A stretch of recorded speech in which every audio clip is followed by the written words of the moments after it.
हेर्न सक्नुहुन्छ गाइस, हामी मामा जान लाम हिँडेर यहाँ ल्याद पढिसक्यौँ। यो मम्मीको कान छैन, हिँड्नै सक्नुहुन्न। अब अझै धेरै छ भनौँ हिँड्न, कति बेला पुग्छौँ थाहा छैन, काम छैन हजुरको।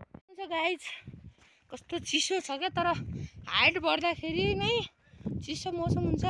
तलसम्म यस्तो गर्मी भएको थियो, अहिले हिँड्नेमा पुगेको यस्तो चिसो हावा चलिरहेछ।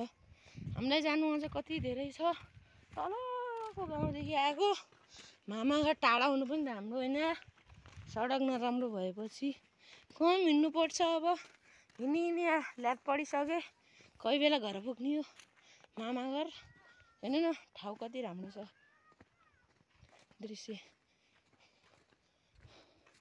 लगभग म भन्दैन हाइटमा चाहिँ हातमा छन्। अहिले यो चाहिँ अलिकति स्टार्ट हो चिसोको, अहिले उता पुग्नुपर्छ। यति चिसो हुन्छ नि, दृश्य कुरै नगरौँ, अहिले यतिको छ।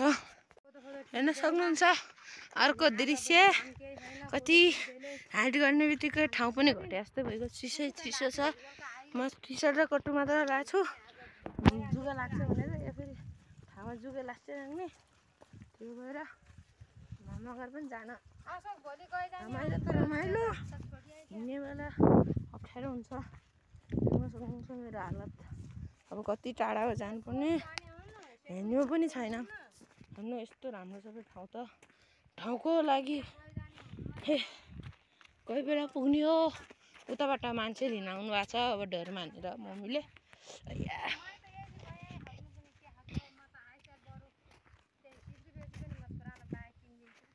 महिना भन्नु न, अर्को वर्ष चाहिँ बुलेट लिएर जानु है बाटो। हेर्न सक्नुहुन्छ गाइस, यो चाहिँ पहिला रोड थिएन, तल्लो बाटो थियो। हाम्रो यहाँ तल भैँसी अड्केको हो, त्यही भएर हामी यहाँ भैँसी अड्क्यो भन्ने ठाउँ पुग्यौँ। अब हेर्न सक्नुहुन्छ यस्तो डेन्जर हाइट घट्ने बित्तिकै, अल्टिट्युड घट्ने बित्तिकै नै बढ्ने बित्तिकै खै के हो, चिसो न चिसो भयो। अहिले क्या थामी छ ठाउँ, घना जङ्गल देख्न सक्नुहुन्छ। यो बाख्री खोलामा अलिकति यता हो, यहाँ चाहिँ भालुहरू पाइने सम्भावना हुन्छ। यस्तो डेडली जङ्गल छ।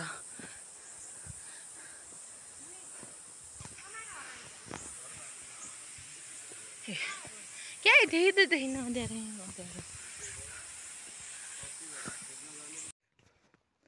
हेर्नु सक्नुहुन्छ गाइस कस्तो डेन्जर ठाउँमा चाहिँ यो चाहिँ दैलेख र झाँचरकोटको सिमानन्द अलिकति यता हो। यी हेर्नु हामी अझै पुगेको छैन, पुग्छ कसै कति बेला पुग्छ। यस्तो डेन्जर हेर्नु न। लु हजुर काम हजुर पछाडि गर्नु के,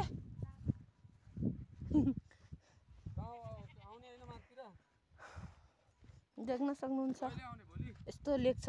रोक्नु नि त, किन जानुभयो, उतै जानुभयो जानु। यो लेखमा हिँड्नाले कायल भइगयो, दुईटा लट्ठी समाज। यो त मेरो यी हेर्न सक्नुहुन्छ मेरो लौडी, यस्तो डेन्जर छ। तर यस्तो ठाउँमा पनि बाख्रा चराउन आउँछन्, अरू मान्छे कोही हिँड्दैनन्। मलाई कहाँबाट छुट्टिनुपर्छ, गाउँमा चलो जाने बेला तल के यहाँबाट हो त। ल रोकिनु नि त, यी बाख्रा छन्, बाख्रा हाम्रो होइन। यस्तै ठाउँमा पुगेछौँ, कति बेला पुग्ने हो मामा घर, 3 बजिसक्यो। यस्तो लेक काट्न लाग्छौँ।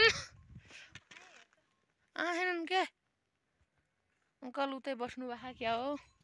हामी यस्तो लेक काट्न लाग्छौँ। ए आइजालन, के टेन्सन गर्नु भएको, को पा त्यही त हाते बेटा आउन गाउँ गौरका।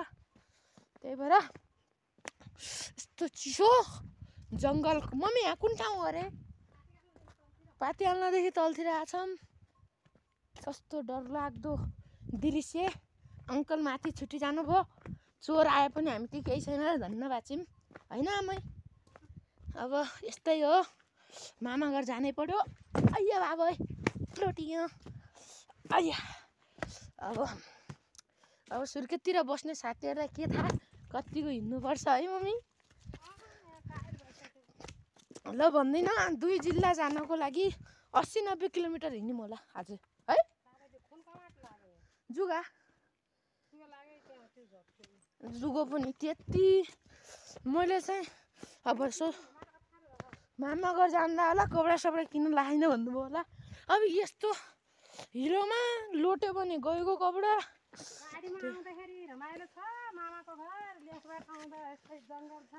देख्न सक्नुहुन्छ हाम्रो मम्मी गफ राख्नु भएको यस्तो मम्मी आइया बड्डी मम्मी आफ्नो माइत जानको लागि धेरै एक्साइटिङ हुनुहुन्छ होइन मम्मी। मम्मी तिनीहरू पानी हेबाट लग्छन् हिँड्नु एक खोला पानी देख्न सक्नुहुन्छ क्या राम्रो नाउलो छ। अर्को दृश्य देख्न सक्नुहुन्छ कस्तो मैदान छ। यो चाहिँ जुन साथी गाउँपालिका इन्टर गरिसक्यौँ या या या ओह्रालोमा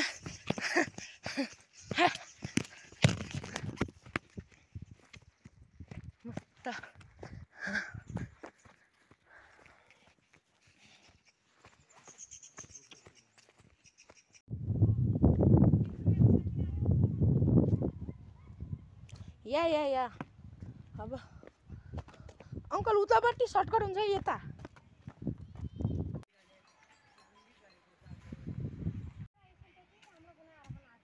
कहाँ अम्ली चढाउने ऊ थियो